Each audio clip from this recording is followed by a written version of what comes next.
am I matching the sound of the Gateshead commentator today? Honestly, to anyone who watched that that stream today, too, we're going to be scarred for life. Dear me, honestly, when I'm asleep tonight, I'm fully expecting just to hear his voice, so I'm trying to get some sleep. Christ, honestly, Gateshead, I told for £5, I think you need to invest in some proper streaming. I mean, like, I know you're only in National League North, and this is probably going to be temporary. But how way, man, that was absolutely terrible for £5. Absolute rip-off, man. Terrible. Anyways, what's going on, guys? Welcome back to a brand new video on the channel, and today we're going to be doing a match review, the first one of the 2020-21 season, which was Gateshead vs Sunderland, and Sunderland did come away as the 3-1 winners. It's an interesting game. I think that's the best way to say it, really. I mean, the first half, I missed the first 20 minutes, unfortunately. So I did miss Maguire's free kick, but I have seen it back on a replay. So that was tidy. So yeah, Maguire's free kick was good, and then honestly that first half was so bad. Until the second half, massive improvement. Obviously, we'll get into that later on. So Sunderland's line up like this: had Burge in goal. I think we had a back five of 09, Flanagan, Wright, Conor McLaughlin, and David Hume. McLaughlin playing as a centre back, I believe. Then we had Ledbetter as the holding midfield, and then we had Maguire, Dobson, and Embleton all behind Charlie Wyke. On the bench we had Max Power, Anthony Patterson, John Willis, a trialist which was that Kosovo guy. I'm gonna say it's Zamalji, I don't know how to say it. Will Grigg, Lyndon Gooch, Josh Scowen, Ian O'Brien, Morgan Feeney, Jake Hackett, Brandon Taylor, Jack Diamond, and Dan Neal. Gateshead's team like this, they had 5 trialists. Also had Jack Hunter, Nicholson, Langstaff, Jordan Preston, J.J. O'Donnell, and George Smith. On the bench had Greenfield, Sam Guthrie, who I think actually came on. I think played most of the game for Gateshead actually in the end. Ollie, Blackett, Brown, Cranston, and another trialist. So the game, Sunderland started the game out, it was nothing special. They were probably on top just, I would say. It was looking okay. For the first game in 5 months, it was definitely an improvement, I must admit. Obviously, we did get our rewards for that. Obviously, Chris Maguire putting us 1-0 up for that free kick. It was a phenomenal free kick, absolutely fantastic from Maguire. He still got it after 5 months of no football. He's still banging the free kicks, albeit it was against National League North team, but still a free kick at the end of the day, isn't it?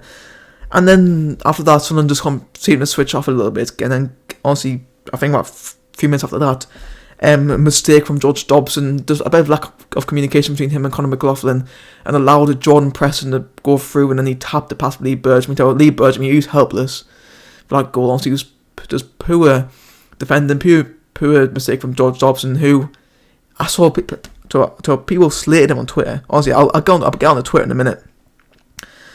But it was a bad mistake from Dobson. Obviously, Gateshead penalised us for that, and then for the rest of the first half, we didn't think to wake up. We didn't think to wake up at all. Obviously, we continued to, I'll say, probably, but we're not dominate Gateshead, but we're still on top, in a sense. We're still on top of Gateshead, but we just couldn't seem to really get a breakthrough. It was just mostly trying to get the ball till Gateshead parked the bus from minute 1. Honestly, and the commentators what you saying that Gateshead, they're probably playing 2 flanks of 5, so got 5 in defence and probably 5 midfield, even though probably sounds about right. You could say. And that was half time, and then Twitter. Jesus Christ! I know it's probably the most toxic platform in the world. Honestly, it's stupid. I remember when Gateshead equalised, someone, it was actually 2 people I saw, were saying Parkinson out. Why? Fair enough he was taking the piss. But if you take the piss, then you're not funny. Okay, you're not funny. And then, if you're being real, come on, it's 24 minutes of a pre-season game. Our first game in 5 months, nearly 6 months. And you're saying Parkinson, it's absolutely absurd. I don't know why people like this, man. Honestly, it pisses me off, and I obviously piss a lot of other people off as well. Obviously, if you just go on Sunderland Twitter, and you'll see what I'm on about. It was ludicrous, really.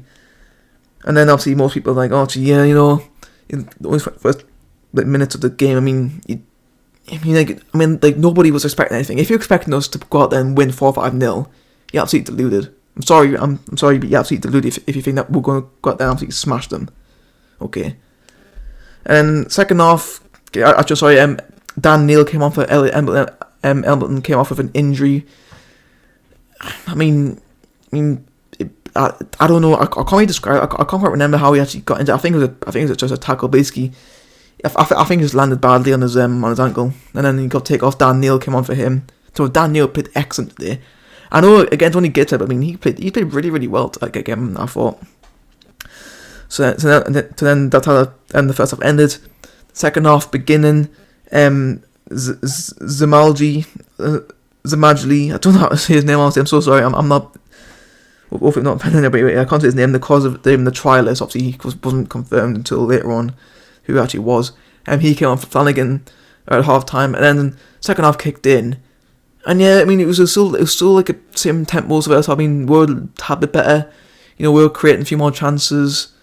Charlie Wyke. I know last season that whole system where Wyke played as the false 9 centre forward, and then obviously he's sort of like the Firmino. He's not nowhere near quality Firmino, but he was playing that similar sort of role as he was. And yeah, it may work last season, but it was absolutely shocking today. Charlie Wyke, he needs to sort himself out. Honestly, I don't think he's a goal scorer. Obviously, he was at Bradford under Phil Parkinson, but he's not back in the day. Say back in the day, like 4 or 5 years ago. He's just not good enough for me, and that was proven in the second half when Sunderland brought on 8 substitutions. I'm trying to find who actually was. I think it was a.f.c. I think it was Max Power, Jordan Willis, Aidan O'Brien, Will Grigg, Morgan Feeney, Jack Diamond, Josh Scowen, and somebody else. Then the Gooch. Did I say Gooch? Power, Willis, O'Brien, Feeney, Grigg, Scowen, Gooch, Diamond. Yeah, there was them 8. Yeah, okay, I got it in the end. So when them 8 came on, the game changed massively. So we were playing so much better. It was almost as if the players were just, I know drank a few Red Bulls before the game. They were on fire. So that one man who was associated with the word fire, Will Grigg. So I know it was only a few minutes against Gateshead where he's been against Gateshead.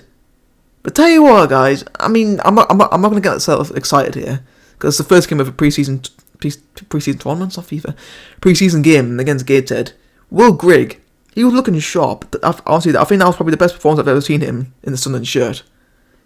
Obviously his debut against Blackpool like 2 years ago. Yeah, it was good there, but I think he was fantastic today. Obviously, he got his goals, a nice delivery from Jack Diamond, who, I can see why everyone was getting so hyped about him when he's a Harrogate. Talk about Parkinson. You need to be giving these players some runs in the team because, we have players and their potential needs to be used. Obviously, I know the youth players have not had the best of run lately. Obviously, but Diamond and Neil, in my opinion, were the two standouts from the youth players. They played today. Jake Hackett came on later on for Daniel. Obviously, it wasn't really much time to do anything. I think Brandon Taylor was the only player who wasn't featured today. Actually, him and Anthony Patterson were other players who didn't play today. But it was a nice ball for Diamond. Will Grigg, nice header. Keeper couldn't do much about that. 2-1 Sunderland. And then Sunderland made it 3-1 literally minutes later. So Will Grigg, I think it was Gooch down the left wing. He tried to play across to Will Grigg. Grigg, nice hold-up play. Pass it back to Scowen. First time, to smash it in the bottom left corner. Puts us 3-1 up until I was gassed at that point. I was so gassed at that point. Honestly, I don't know why it was just so cool to see us just blossom it as a magnificent thing. And then obviously Hackett came for Neil later on, and then that pretty much the game. We just saw the game out really. Overall, obviously the first half was a shambles, really appropriate word. It wasn't a shambles, just wasn't fantastic. Second half were miles better. I don't know how to put the first up, but I think honestly for first game of pre-season, it was good getting the win for starters. Obviously, I pictured a 2-1 win. I thought script a 2-1 win. We weren't far off. We really weren't far off at all. But honestly, it was not a bad performance at all. It was good to see.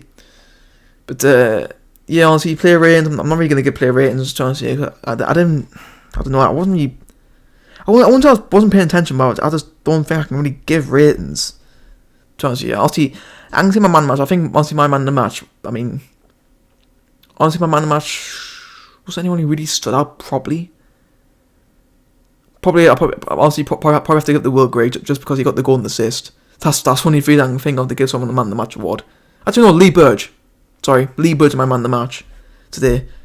Honestly, I know he played like a few games last year. I think obviously the Tranmere game. I think he played out the Gillingham game, the one that was lost away. Burge. Honestly, I was expecting him to be the number one this season. Obviously, he's got Remy Matthews to compete with. Burge. Honestly, he looked good today. He's alert. Great, made some great saves. Obviously, the goal wasn't his fault. That was no way his fault at all. But yeah, honestly, Burge looking forward. I think I'm going to give him my man of the match award. And that's going to be it for this video, guys. So I hope you guys did enjoy. If you did, then smash the like button. Subscribe if you're new, so you never miss any future content. Also, turn on notifications so I get notified the second time I upload the video. Also, if you guys don't like this video, that Gateshead commentator will talk to you in your sleep. Honestly, what's this video become?